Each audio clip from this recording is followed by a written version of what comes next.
Zofa thalaite hnena thuron phwa tu ke Lalhruaitluanga o nang mizau tlangwal iwang lai hian tuai su Zodinpuii tuai nem chu aman tak nemo iwang lai hian chol tuining zuwa chol tum su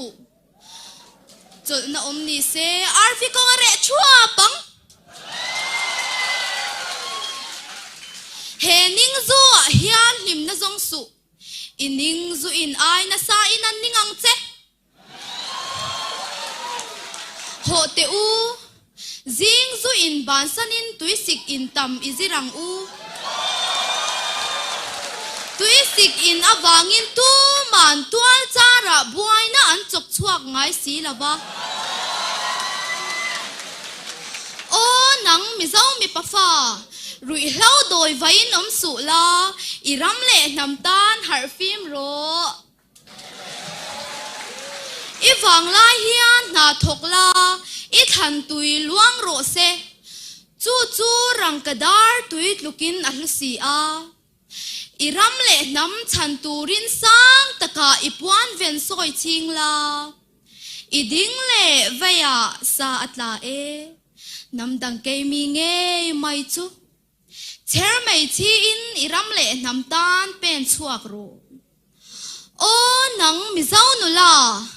inulat pui te zuna wai tum su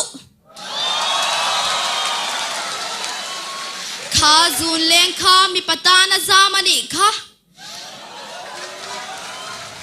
thing phang ma pa ang main par chuang ve ngot su an kit chuk mayang che iram le nam tan par vulla ipar su thum hi nam dang wa khwai te in nang fak nan phal su nam dang ke chala to na thang khwan dim lo la sial rang shin thei nan iram le nam tan I chul vong thiang lim ro iram le nam tan I nam shui sui mar la I chin lung chua pui wal moi zun leng chau phur ro ni e nam dang zun nen phur pol hau su imo itan her se buk noya se thudi lan puya izau na thak pui chau thangang che o nang zo faleng YMA inai awang hian limin zuang ro ibeng pelin zuang la zukla pangdam kong kan zuanin zuang ro ring takin zai la do sang pelin zai mai ro